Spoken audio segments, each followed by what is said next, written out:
শুভ সন্ধ্যা।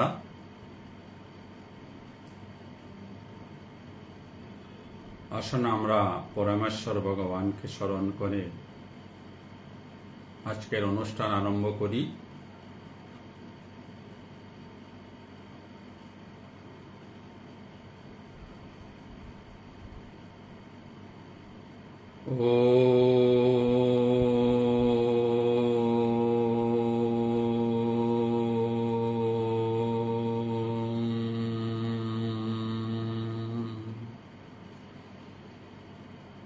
শ্রী পরমাত্মনে নমঃ। আজকের এই লাইভ অনুষ্ঠানে যুক্ত সবাইকে অনেক অনেক ধন্যবাদ, ভালোবাসা, শুভেচ্ছা এবং প্রণাম নিবেদন করছি। আজকের গীতা আলোচনা শুরু করার পূর্বে আমরা আমাদের স্বরূপ চিন্তন করব। আসুন আমরা মনে মনে বলি, আমি শক্তিশালী আত্মা, আমি শক্তিশালী আত্মা, আমি দেহ নই, মন নই, বুদ্ধি নই, আমি নিত্য শুদ্ধ বুদ্ধ মুক্ত আত্মা, আমি সৎ চিৎ আনন্দময়। তার আগে দিন যে ক্লাসটা আমরা নিয়েছিলাম সেখানে আমরা গীতার 3য় অধ্যায় কর্মযোগের 15 নম্বর মন্ত্র থেকে 18 নম্বর মন্ত্র পর্যন্ত আলোচনা করেছিলাম। আজ আমরা 19 নম্বর মন্ত্র থেকে আলোচনা শুরু করব। তার আগে একবার দেখে নেই 58 নম্বর মন্ত্রে ভগবান শ্রীকৃষ্ণ কি বলেছিলেন। 18 নম্বর মন্ত্রে ভগবান শ্রীকৃষ্ণ বলেছিলেন যে যারা আত্মজ্ঞান লাভ করেছেন তাদের এই ইহ জগতে কোনো কর্ম অনুষ্ঠানের প্রয়োজন নেই। তারা যদি কোনো কর্মের অনুষ্ঠান নাও করেন তাহলেও তাদের কোনো প্রত্যয় বা পাপ হয় না। আর বলেছিলেন যে এই জগতের কোনো প্রাণীর উপর আত্মজ্ঞানী ব্যক্তিকে নির্ভরশীল থাকতে হয় না। এই ছিল 18 নম্বর মন্ত্রের বাংলা অনুবাদ। আমরা 19 নম্বর মন্ত্রের দিকে অগ্রসর হচ্ছি। তাই 19 নম্বর মন্ত্রে এসে ভগবান বললেন অর্জুনকে, তস্মাৎ অশক্তঃ সততম কার্যম কর্ম সমাচর, অশক্ত হি আচরণ কর্ম পরম আপনুতি পুরুষঃ। তস্মাৎ মানে সেই জন্য বা অতএব, সততম সর্বদা, অশক্ত আসক্তি রহিত হয়ে, সর্বদা আসক্তি রহিত হয়ে, কাইরম কর্ম সমাচর কর্তব্য কর্মের অনুষ্ঠান করো। অতএব সর্বদা আসক্তি রহিত হয়ে কর্তব্য কর্মের অনুষ্ঠান করো। অশক্ত হি আচরণ কর্ম, আসক্তি রহিত কর্মের অনুষ্ঠান পরম আপনৌতি পুরুষ, অর্থাৎ আসক্তি রহিত কর্ম অনুষ্ঠানের দ্বারা মানুষ সেই পরম তত্ত্বকে প্রাপ্ত হন। পরম তত্ত্ব মানে পরম শান্তি, পরম তত্ত্ব মানে পরম আনন্দ, পরম তত্ত্ব মানে আত্মজ্ঞান, পরম তত্ত্ব মানে ঈশ্বর দর্শন।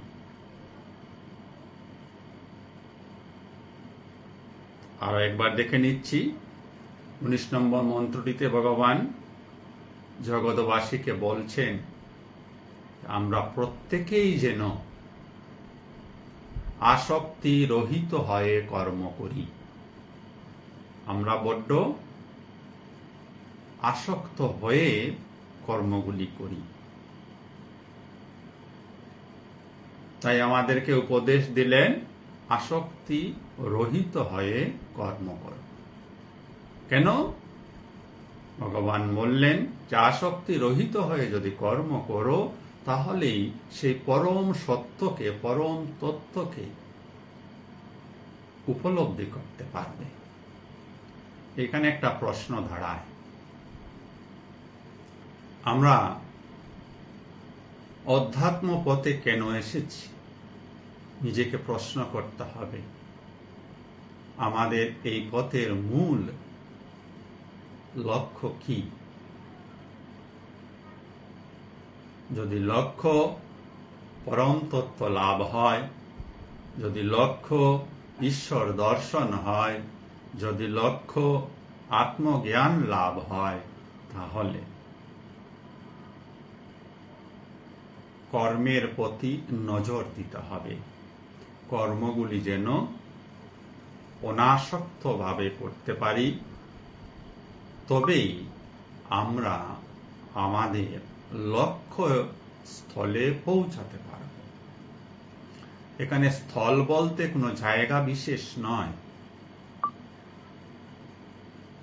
মন, যে মন আমাদেরকে এই জগতে বিচরণ করিয়ে বেড়ায়, সে মনটা অশুদ্ধ মন। মনেরই আর একটা অংশ শুদ্ধ রয়েছে।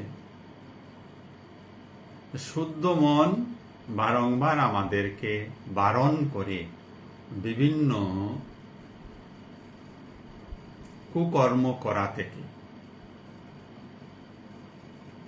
শুদ্ধ মন যখন বারণ করে তখন এই শুদ্ধ মনের কথাকে আমরা উপেক্ষা করে ইন্দ্রিয় সুখ ভোগের জন্য কুকর্মগুলিতে লিপ্ত হয়ে যায়।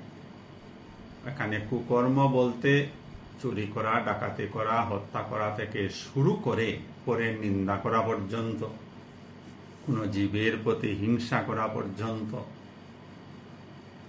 কাহার সঙ্গে বিরক্তিকর ভাব পোষণ করা পর্যন্ত সবকিছু বোঝাচ্ছে। কারণ এই জগতে সব প্রাণীতে, সব বস্তুতে ঈশ্বর বিদ্যমান। তাই কোনো ব্যক্তি, বস্তু, প্রাণী, ভূত সকলের উপর আক্রোশ, ক্রোধ, লোভ, হিংসা, নিন্দা, অহংকার জনিত কাজ করা চলবে না। এই সমস্ত থেকে আমাদেরকে মুক্ত থাকতে হবে, তবেই সেই পরম আনন্দ, পরম শান্তি লাভ আমরা করতে পারব। আমরা পরবর্তী মন্ত্রের দিকে অগ্রসর হচ্ছি। মন্ত্র নাম্বার 20, 20 নম্বর মন্ত্র, 3য় অধ্যায়, কর্মযোগ। কর্মণৈব হি সংসিদ্ধিম আস্তিতঃ জনকাদয়ঃ লোকো সংগ্রহম এভোপি সংপশ্যম কর্তুম অহর্ষি। কর্মণৈব হি সংসিদ্ধিম, কর্মের ধারায় সিদ্ধি লাভ করেছিলেন বা সিদ্ধি প্রাপ্ত হয়েছিলেন। আস্তিতাহা শব্দের অর্থ হচ্ছে প্রাপ্ত হওয়া।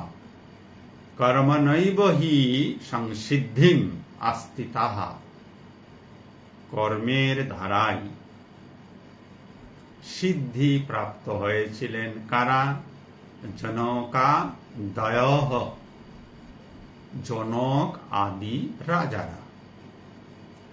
লোক সংগ্রহম, লোক সংগ্রহম মানে লোক শিক্ষার জন্য, জনসাধারণকে শিক্ষা দেওয়ার জন্য। এব অপি সংপশ্যন সংপৈশন মানে বিবেচনা করে, লোকশিক্ষার কথাও বিবেচনা করে কর্তুম অহর্ষি, কর্ম করা উচিত। আমরা সাধারণ মানুষ, আমাদের রাজত্ব কতটুকু? আমাদের রাজত্ব আমার পরিবার, আমার ব্যবসা বাণিজ্য, চাকুরি, আত্মীয় স্বজন, এইটুকু। বর্তমানে আবার পরিবারগুলি যৌথ পরিবার নয়। বর্তমানকালে যৌথ পরিবার প্রথা প্রায় বিলুপ্ত। আমরা সবাই এখন একক পরিবার হয়ে আছি, মাইক্রো ফ্যামিলি হয়ে আছি, স্বামী স্ত্রী পুত্র কন্যা। তো দেখুন আমাদের জগৎটা কত বড়, বা আমাদের রাজত্বটা কত বড়, রাজ্যটা কত বড়। এই ক্ষুদ্র পরিবার, তার সঙ্গে কিছু আত্মীয় স্বজন, বন্ধু বান্ধব, আর পেশাগতভাবে যে যেখানে রয়েছে, কেউ চাকরি করছি, কেউ ব্যবসা করছি। আর এইটুকু সামলাতে গিয়ে আমরা সবাই ব্যতিব্যস্ত হয়ে উঠেছি। কত যন্ত্রণা, কত কষ্ট, কত জ্বালা, কত হতাশা, কত নিরাশা। সংসারের জ্বালায় আমরা সবাই উত্তিষ্ট হয়ে আছি। অপরদিকে মিথিলার রাজা জনক, তিনি রাজা ছিলেন।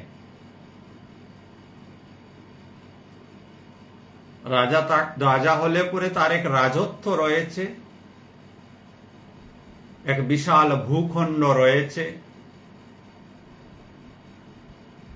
রাজার রাজদরবারে বসতে হয়, প্রজাদের বিচার করতে হয়, প্রজাদের সুখ শান্তি খবর রাখতে হয়, খাজনা আদায় হচ্ছে কিনা তা দেখতে হয়, অন্য বহিঃশত্রু রাজ্য আক্রমণ করছে কিনা সে সম্বন্ধেও সচেতন থাকতে হয়। তাছাড়া নিজস্ব পরিবার তো রয়েছে। এই সমস্ত কিছু করার পরও জনক রাজা ভগবান শ্রী রামচন্দ্র, ভগবান শ্রীকৃষ্ণ, তারা কিন্তু এই আধ্যাত্মিক জীবনে অতিশয় উচ্চ স্থানে অবস্থান করছিলেন। এত ব্যস্ততার মধ্যেও তারা ঈশ্বরের প্রতি তাদের ভক্তি, শ্রদ্ধা খুব ছিল। তাই আজও আমরা জনক রাজাকে আমাদের আদর্শ পুরুষ হিসাবে, আধ্যাত্মিক পুরুষ হিসাবে শ্রদ্ধা করি। তার কথা আজ আলোচনা করছি। শুধু এখানে এই প্ল্যাটফর্মে আলোচনা হচ্ছে না, সারা বিশ্ব জুড়ে যে যেদিনই গীতা পড়বে, অধ্যয়ন করবে, সৎসঙ্গ করবে, সে জনক রাজার কথা আলোচনা করতে হবে, তাকে পড়তে হবে। বলার উদ্দেশ্য এই, অতিশয় ব্যস্ততার মধ্যেও জনক রাজারা সময় করতে পেরেছেন, ঈশ্বর তত্ত্বকে জানার চেষ্টা করেছেন, নিজে কে তা বোঝার চেষ্টা করেছেন। আর আমরা এক ক্ষুদ্র গণ্ডির মধ্যে থেকে নিজেদেরকে এতটাই ব্যস্ত করে রাখি যে আমরা ঈশ্বরকে স্মরণ করার, শ্রদ্ধা করার, ভক্তি করার, গীতা ইত্যাদি গ্রন্থ অধ্যয়ন করার সময় করে উঠতে পারি না। তা কি বাস্তবিক পক্ষে সত্য? কখনো সত্য নয়। কারণ এ আমাদের অজুহাত। আমরা অপ্রয়োজনীয় সময় নষ্ট করি, যেসব কথা বলার প্রয়োজন নেই সেই সব কথা বলি, যেসব বিষয়ে চর্চা করার প্রয়োজন নেই সেসব বিষয়ে চর্চা করি। তাই আমাদের মন জগতের বিভিন্ন বিষয়, বস্তু এবং ব্যক্তির মধ্যে সমাবিষ্ট হয়ে আছে। মনকে সেখান থেকে উঠিয়ে নিয়ে আমরা আধ্যাত্মিক আলোচনায় সৎসঙ্গে মনকে নিযুক্ত করতে পারি না। সৎসঙ্গ বলতে আবার আমরা অনেকে অনেক ধরনের বুঝে ফেলি। বোঝাটা এইরূপ যে সৎসঙ্গ করতে হলে আমার কিছু সময়ের প্রয়োজন, নির্দিষ্ট কিছু সময়ের প্রয়োজন, কোথাও মন্দিরে যেতে হবে, কোথাও কোনো আশ্রমে যেতে হবে, কোনো বিশেষভাবে জীবনযাপন করতে হবে, এইটা করতে পারবো না, ওইটা করতে পারবো না, এই ধরনের কিছু বিধিনিষেধ থাকবে। আদৌ এই ধরনের কিছু নেই। ভগবান শ্রীকৃষ্ণ বা গীতা বা বৈদিক সনাতন ধর্মে অন্যান্য শাস্ত্র গ্রন্থগুলিতেও বেশ স্পষ্টভাবে বলা হয়েছে তুমি সারাদিন ঈশ্বরকে স্মরণ করে কর্ম করো। তার জন্য কোনো বিশেষ মন্দিরে যাওয়ার প্রয়োজন নেই, পাহাড়ে যাওয়ার প্রয়োজন নেই, তার জন্য কোনো বিশেষ বেশভূষা ধারণের প্রয়োজন নেই, বিশেষ কোনো জায়গায় যাওয়ার প্রয়োজন নেই।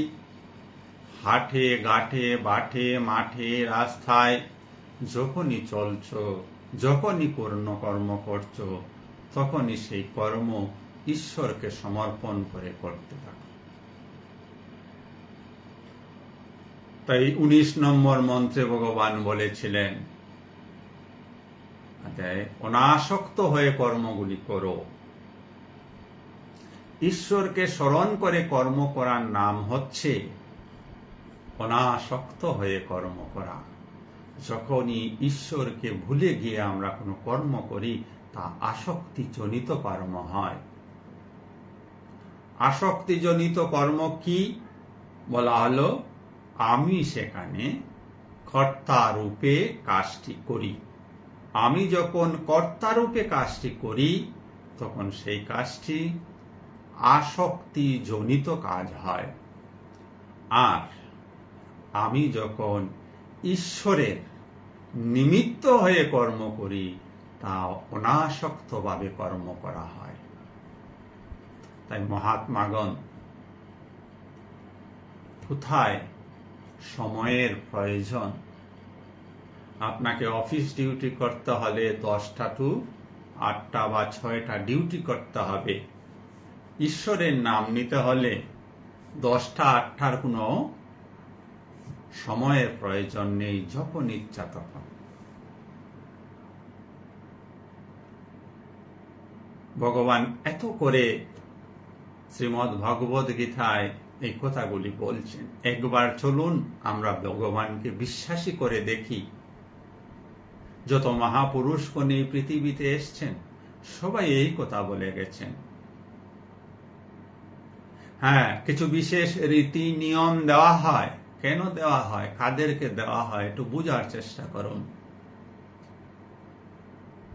যখন আপনি আপনার বাচ্চাটিকে, শিশু সন্তানটিকে 1 বা ক্লাস 2তে অ্যাডমিশন করান, তখন ছেলেটি কিছু জানে না বা মেয়েটি কিছু জানে না। তখন শিক্ষক শিক্ষিকারা পড়ার প্রতি আগ্রহ আনার জন্য তাকে এক বিশেষ গণ্ডির মাধ্যমে রেখে এক বিশেষ ভাবে তাকে শিক্ষিত করে তোলেন। আপনি এখন বাচ্চা নন, আমিও বাচ্চা নই। আমাদের সকলের যথেষ্ট বুদ্ধি হয়েছে। সংসারের জ্বালা যন্ত্রণা আমরা সবাই কিছু না কিছু বুঝছি। বুঝছি বলেই আমরা সংসারের মোহ মায়া থেকে কিছুটা উত্তিষ্ট হয়ে উঠেছি। বলি একে অন্যকে যে সংসারের যন্ত্রণা আর সহ্য হচ্ছে না। সংসার আমরা সবাই করেছিলাম। কখন করেছিলাম?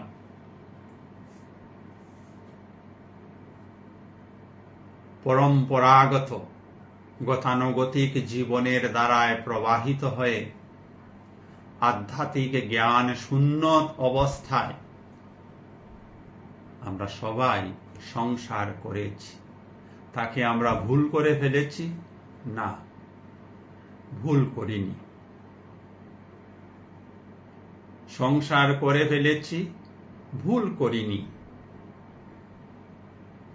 ভুল এখন করছি, যখন ভগবান শ্রীকৃষ্ণর নিকট থেকে জানতে পেরেছি, গীতার নিকট থেকে জানতে পেরেছি, মহাপুরুষদের নিকট জানতে পেরেছি যে সংসার কিভাবে করতে হয়, সংসারের কর্মগুলি কিভাবে করতে হয়, তা জেনে যখন আমরা করছি না, তা কিন্তু আমরা ভুল করছি, আর তার মাসুল আমাদেরকে দিতে হবে। যে জগৎ নিয়ে খুশি হয়ে আছে, যে জগতে আনন্দিত হয়ে আছে, তার এসবের প্রয়োজন নেই। ঈশ্বরের কি প্রয়োজন? এমন কেউ যদি আছেন ব্যক্তি এই পৃথিবীতে যিনি ভাবেন যে আমি সব কিছু করছি, আমার শক্তিতে আমি এই জগতে বসবাস করছি, জীবিকা নির্বাহ করছি, আমার জীবন যাপন করছি এবং আমি সুখী আছি, আনন্দে আছি, তিনি কেন ঈশ্বরের কাছে আসবেন? তিনি ঈশ্বরের কাছে আসার প্রয়োজন নেই। কিন্তু একটা কথা এখানে মনে রাখতে হবে, এইভাবে দাম্ভিকতার সহিত যদি কেউ বলেও থাকেন এই পৃথিবীতে যে আমি নিজেই জীবনে বাঁচছি, আমার এই জীবনে বাঁচায় ঈশ্বরের কোনো অবদান নেই, এই লোকটি অন্ধকারে জীবন বাঁচছেন, অজ্ঞানে জীবন বাঁচছেন, মূর্খতায় জীবন বাঁচছেন। তাকে এইভাবে বাঁচতে দিন। ভগবান পরম মঙ্গলময়, পরম করুণাময়।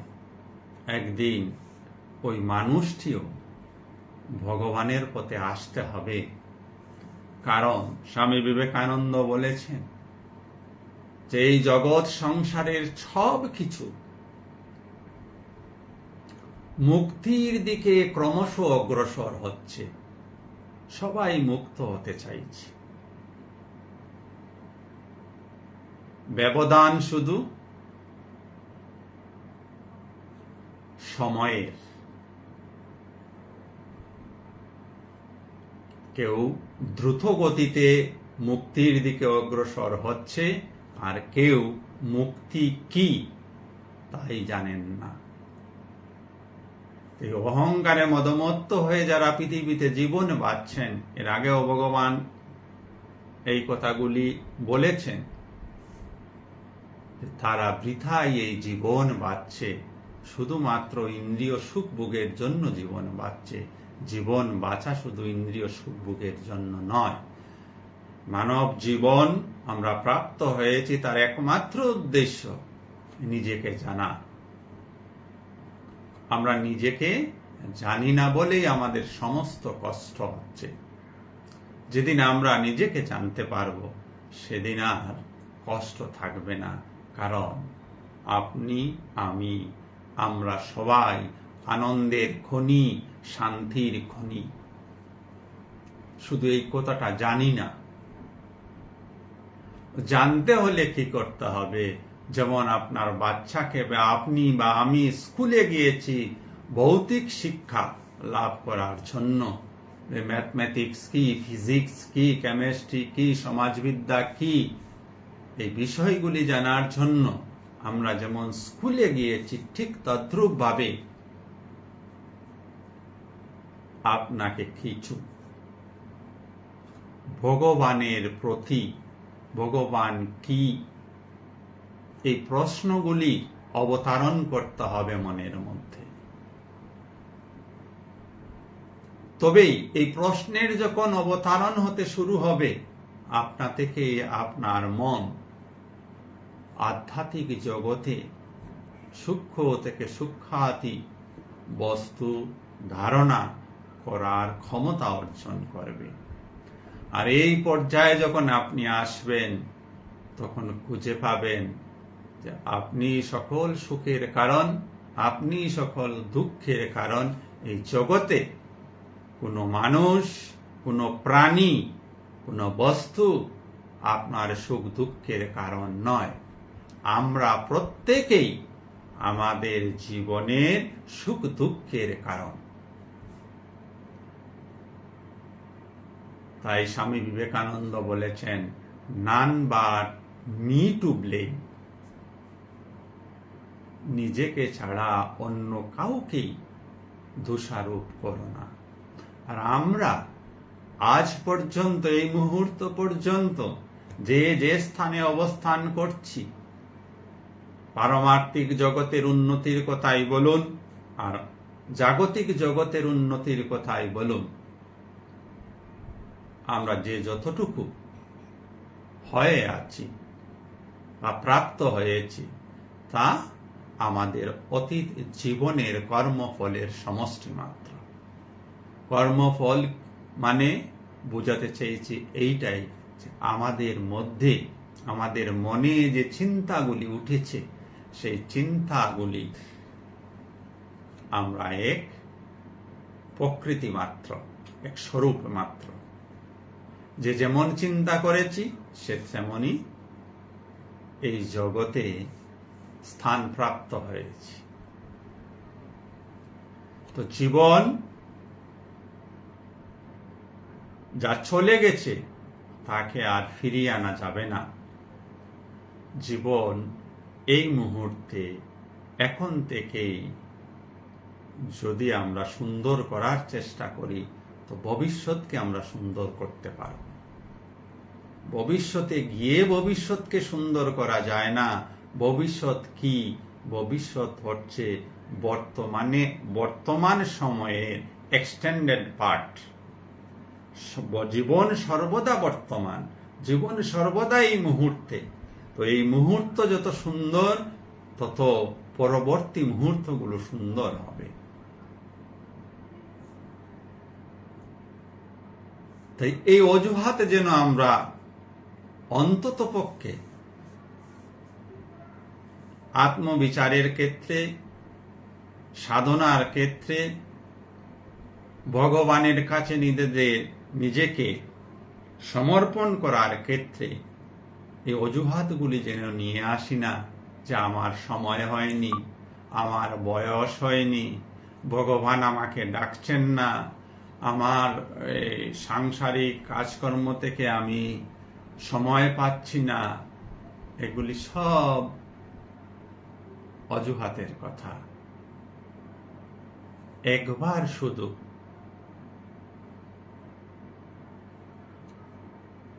ঈশ্বরকে ভালোবাসে দেখুন, এমনিতেই আপনার সব সুন্দর হয়ে যাবে। আমরা ভালোবেসে ফেলেছি টাকা, ভালোবেসে ফেলেছি অর্থ, ভালোবেসে ফেলেছি মান সম্মান, ভালোবেসে ফেলেছি বৃত্ত, জমি, গাড়ি, পুত্র পরিবার ইত্যাদি ইত্যাদি। আর এই সমস্ত কিছু দুঃখের কারণ। তো আমাদের ভালোবাসার সম্পর্ক কার সঙ্গে হয়েছে? যেখানে দুঃখের উদ্গম হয়, তার সঙ্গে আমাদের ভালোবাসার সম্পর্ক। তো তা ভালোবাসা নয়, ওইটাকে বলা হয়েছে আসক্তি। আমরা নাম দিয়েছি ভালোবাসা। পারমার্থিক জগতে ওই ভালোবাসাকে নাম দেওয়া হয়েছে আসক্তি। যে জমি কানাকে ভালোবেসে ফেলেছেন, অর্থাৎ জমির প্রতি আপনার আসক্তি, পুত্র কন্যার প্রতি আপনার ভালোবাসা, ভালোবাসার নামে পুত্র কন্যার প্রতি আপনার আসক্তি। কি আসক্তি? ওই বাড়ি দেখুন, ওই বাড়ির ছেলেটি মাধ্যমিকে ফার্স্ট হয়েছে, আমার ছেলেটি ফার্স্ট হতে হবে। অর্থাৎ পাশের বাড়ির ছেলেটির চাইতে আপনার ছেলেটি যেন ভালো রেজাল্ট করে, এই অহংকারকে পরিতৃপ্ত করার জন্য আপনি আপনার ছেলের ভালো রেজাল্ট চাইছেন। নতুবা আমরা অনেকে হয়তো পড়াশোনায় ভালো ছিলাম না, বা দুষ্টামি করে করে পড়াশোনা করিনি। এইবার জগতে পড়াশোনার মহত্ব বুঝছি, তাই আমি যা করতে পারিনি তা আমার ছেলে বা মেয়েকে দিয়ে আমি করানোর চেষ্টা করছি। এখানেও আপনার আত্ম অহংকার নিহিত হয়ে আছে। তো ছেলের প্রতি যে ভালোবাসা, তার কিছু কারণ রয়েছে। যেখানে ভালোবাসা কারণ যুক্ত হয়, সেই ভালোবাসাই আসক্তি। তাছাড়াও আমরা আরো কি দেখি, ছেলে বড় হবে, বড় চাকরি করবে, বড় টাকার মাইনে পাবে, আমাকে বৃদ্ধ বয়সে দেখবে, এই প্রত্যাশাগুলো ছেলে মেয়েদের কাছে আমরা রাখি। দুর্ভাগ্যবশত আমরা এই পৃথিবীর মানুষেরা যত বেশি এই প্রত্যাশায় কবলিত হচ্ছি, তত বেশি বৃদ্ধ মা বাবারা প্রতারিত হচ্ছেন, আর তাদের স্থান বৃদ্ধাশ্রমে হচ্ছে। কেন? তার একমাত্র কারণ হচ্ছে ওই শিশু সন্তানটিকে আপনার আসক্তি দিয়ে, আপনার ইচ্ছা আকাঙ্ক্ষা অহংকারকে তুষ্ট করার জন্য সমস্ত কিছু এই বাচ্চাটির মধ্যে আপনি পুশ করে দিচ্ছেন। আমরা পুশ করে দিচ্ছি। ওই অল্প বয়স থেকে ছেলেটি বুঝতে বা মেয়েটি বুঝতে শিখছে, জীবন মানে আমি একা, আমাকে একা বাঁচতে হবে, সবার থেকে উপরে উঠতে হবে। তো সবার থেকে যখন উপরে উঠতে হবে, এক সময় বৃদ্ধ মা বাবা তার কাছে আবর্জনা সম হয়ে যায়, জঞ্জাল হয়ে যায়। তো জঞ্জাল যদি ঘরে তাকে আমরা কি করি? পরিষ্কার করে ফেলি, ঝাড়ু দেই। বৃদ্ধ মা বাবা জঞ্জাল হয়ে যায়, তাই তাদের আশ্রয় হয় বৃদ্ধাশ্রমে। তো ছেলে মেয়ে কি লালন পালন করবেন না? না, ভগবান শ্রীকৃষ্ণ এসব বলেননি, বলছেন বেশ করো, খুব জমিয়ে সংসার করো। এই সংসার এক আনন্দের হাট, খুব আনন্দ করো, তবে কেমন করে করবে তা জানো। আনন্দ বলতে আমরা বুঝি বিভিন্ন পার্টিতে চলে যাওয়া, সিনেমা হলে চলে যাওয়া, কোথাও ঘুরতে চলে যাওয়া, বেড়াতে চলে যাওয়া, ইত্যাদি ইত্যাদি। এগুলি আনন্দ নয়। এগুলি সাময়িকভাবে মনের পরিবর্তন আমরা করতে পারি, যে মনটা এই গড়ে রয়েছে, কয়েকদিন বেরিয়ে এলো, আচ্ছা ঠিক আছে, কিছু বিষয় হলো। এগুলি সাময়িক, পর মুহূর্তে আবার চলে যাবে। আনন্দ আপনার মধ্যে আগেও বলা হয়েছে, আপনার আমার সবার মধ্যে রয়েছে। সেই আনন্দকে খুঁজতে হবে, খুঁজলেই সেই আনন্দ পাওয়া যাবে। আর এই আনন্দের সন্ধান যদি একবার পেয়ে যান, তাহলে নিজেই আনন্দিত হয়ে থাকবে। তো স্ত্রী পুত্র পরিবার নিয়ে যে সংসার আছে তাদের কর্তব্য পালন করুন। কিভাবে? অনাসক্ত হয়ে। যে ভগবান আপনাকে একটি স্ত্রী দিয়েছেন, ভগবান আপনাকে দুটি সন্তান দিয়েছেন, ভগবান আপনাকে মা বাবা দিয়েছেন এবং বলেও দিয়েছেন, জ্ঞানও দিয়েছেন আপনাকে, এরা তোমার সঙ্গী সাথী, ওদেরকে তুমি যত্ন নাও। কেমন করে যত্ন নিবে? এই ভেবে যত্ন নাও যে ওরা আমার অতি আপন জন অথচ আমার আপন নয়। এই অভিনয় করে, মানে ওদের থেকে কোনো ধরনের প্রত্যাশা করো না, ওদের উপর নিজের কিছু চাপিয়ে দিও না। এই দুটাই আমরা করে থাকি সাধারণত। আমাদের ইচ্ছা আকাঙ্ক্ষাগুলি আমরা ছেলে মেয়ের উপর চাপিয়ে দেই, আর ছেলে মেয়ের থেকে আমরা কিছু প্রত্যাশা করি। এই দুটা কাজ বন্ধ করতে হবে। এই দুটাই আসক্তি। পৃথিবীতে যে কোনো কর্মই আমরা করি না কেন, প্রতিটি কর্ম আসক্তি রহিত হয়ে করতে হবে। শুধু এই জ্ঞানে রেখে আমরা কাজ করব সে আমরা এই পৃথিবীতে জন্মগ্রহণ করেছি, ভগবান আমাদেরকে এই পৃথিবীতে পাঠিয়েছেন কিছু কর্ম করার জন্য। যে কর্মগুলি আমাদের সম্মুখে উপস্থিত হচ্ছে, সেই কর্মগুলি ভগবানের ইচ্ছায় আমাদের সামনে আসছে। সে যে কোনোই কর্ম হোক, এবং তাকে সুষ্ঠুভাবে করার দায়িত্ব আমার। এই কর্মজনিত ফল কি হবে সেটাই ভগবানের উপর ছেড়ে দিতে হয়। শুধু কর্ম করার অধিকার আমাদের রয়েছে, এইটুকু আমাদেরকে দেওয়া হয়েছে। এই কথাটা যেন আমরা স্মরণ রাখি। কর্মণ্যেব বাধিকারস্তে, ভগবান বলেছেন শুধু কর্মে করার অধিকার, অন্য কিছুর অধিকার দেওয়া হয়নি। কিন্তু আমরা সাধারণ মানুষেরা কর্মের সাথে সাথে ফলের অধিকার করে বসি, যার ফলে আমাদের জীবন যন্ত্রণাময় হয়ে আছে। তাই কোনো অজুহাত নয়। আসুন আজ আমরা একটা সংকল্প করি, যে যেখানেই আছি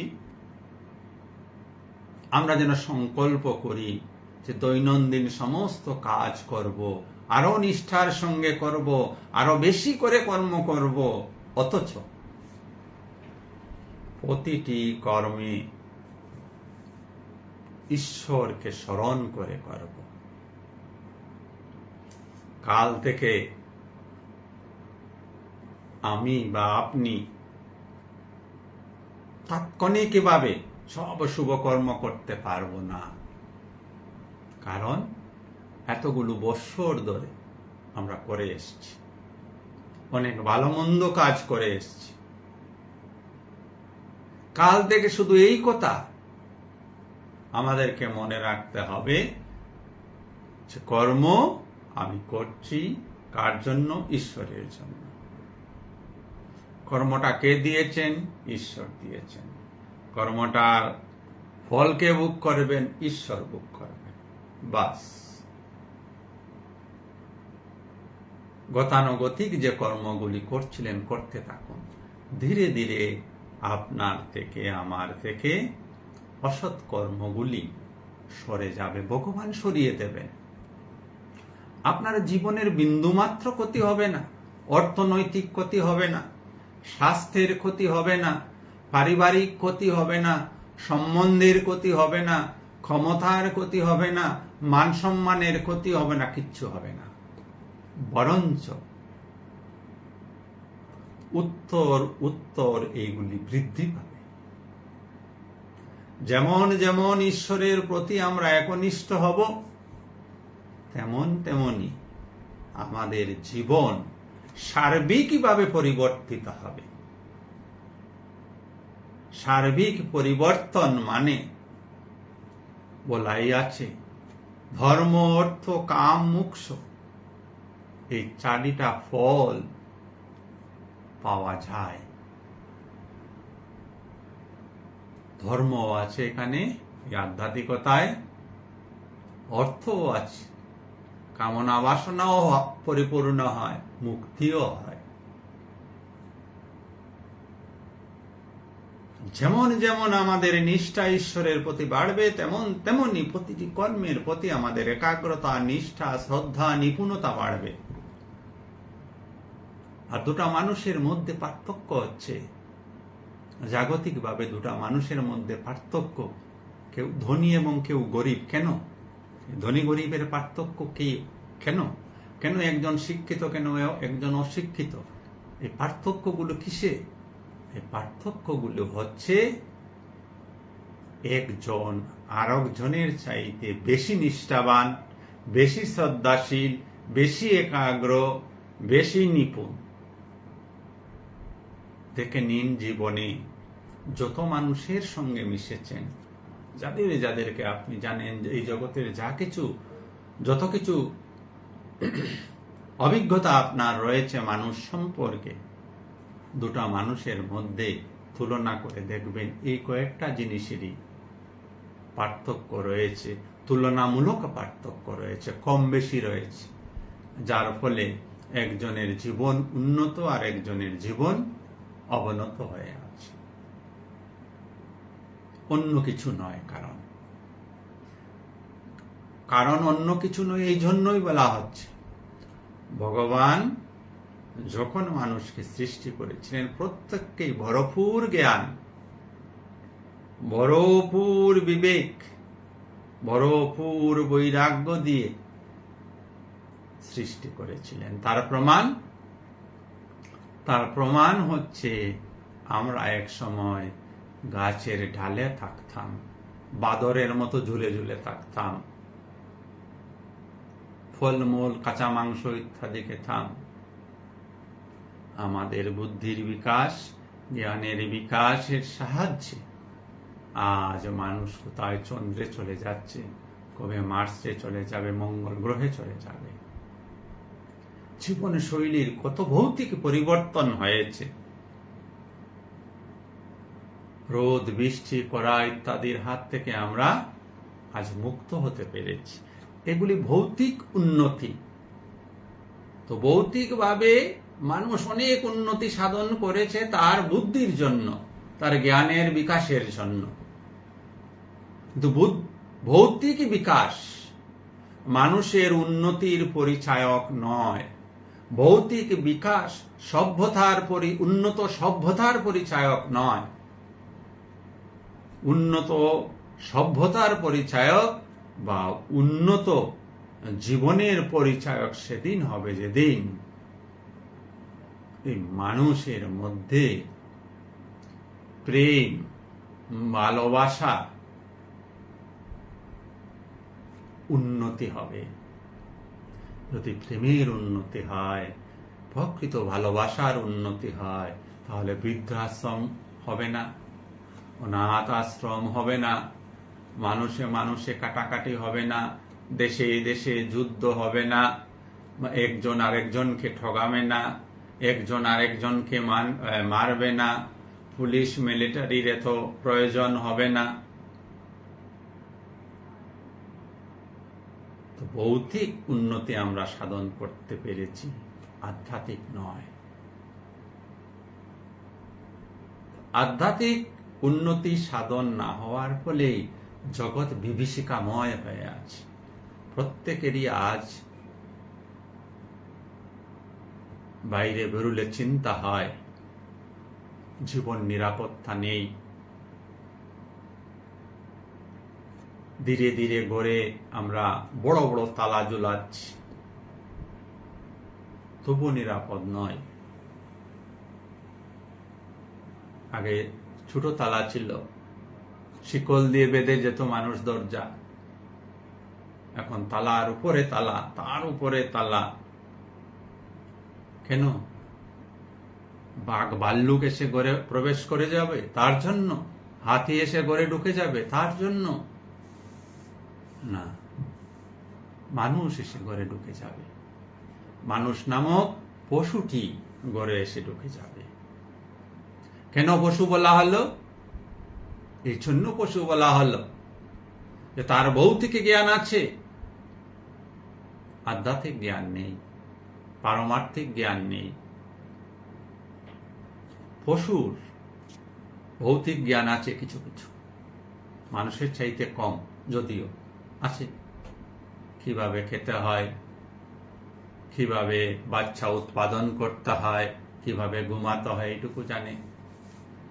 তাই গরু আপনার ফুলের বাগানে বেড়া দিয়ে রেখেছেন,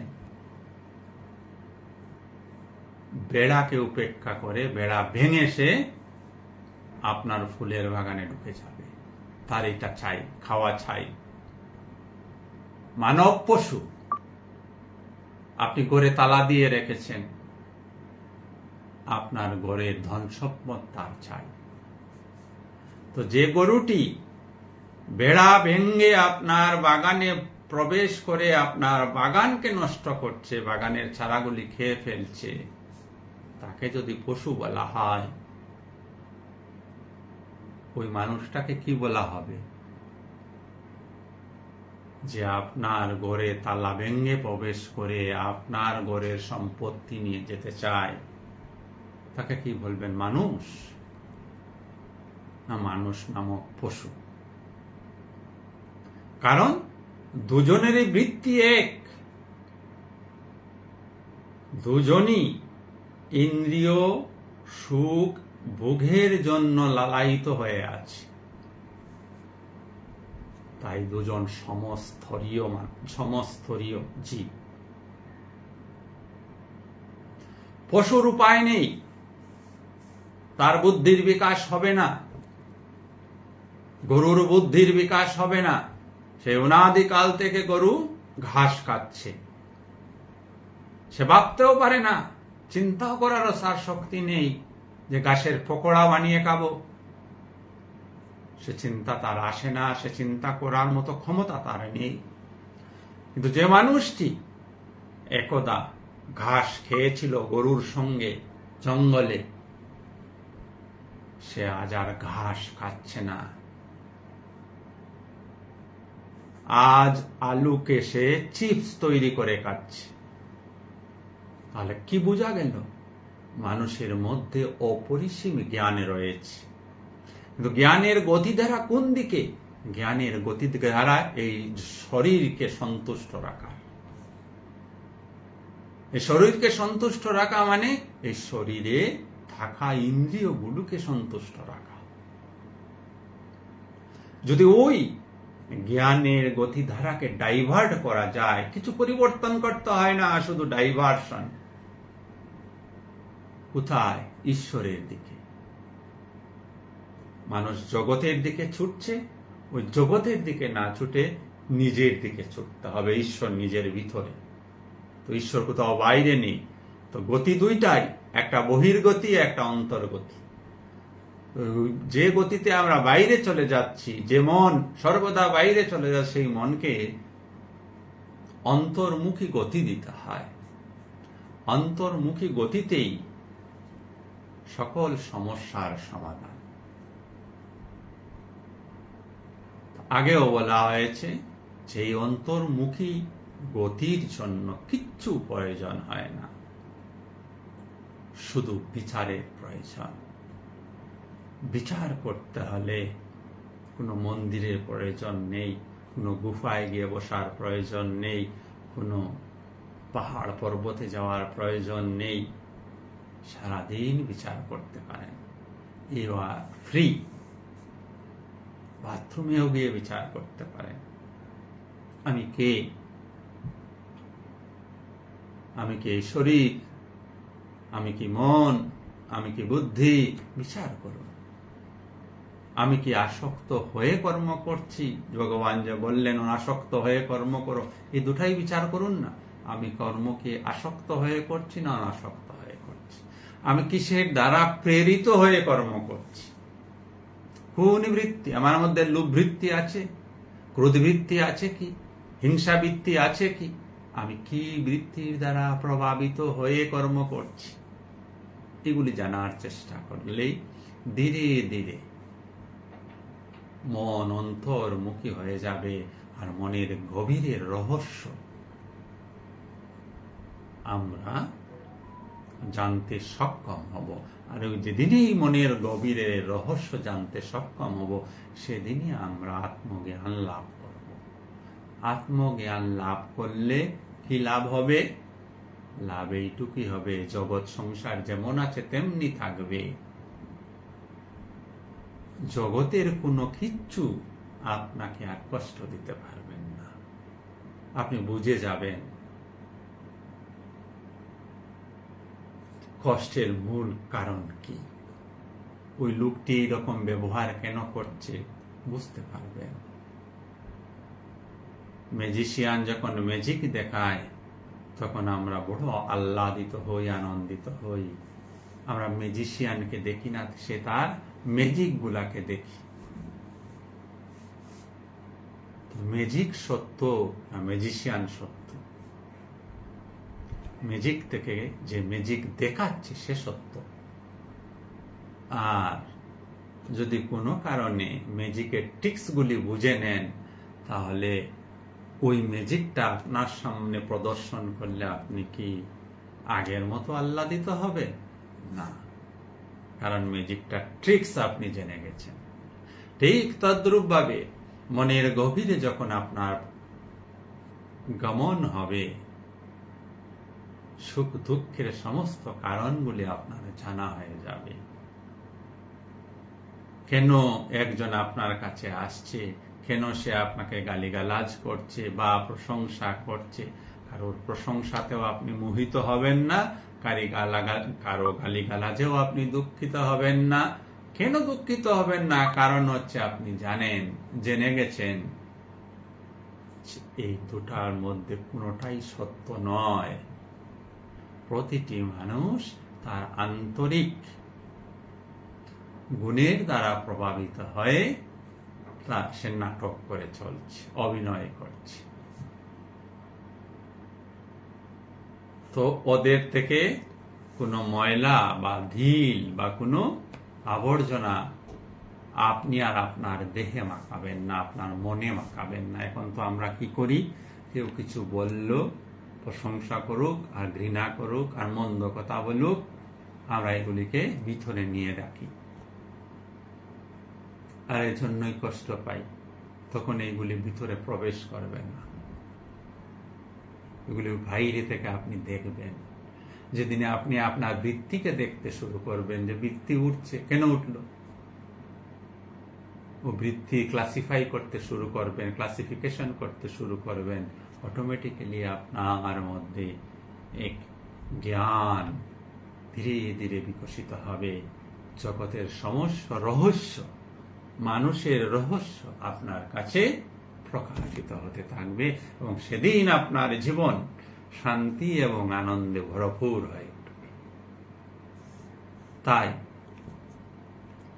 20 নম্বর মন্ত্র অনুসারে আমরা এই শিক্ষা যেন গ্রহণ করি, প্রতিটি কর্ম অনাসক্ত হয়ে করব।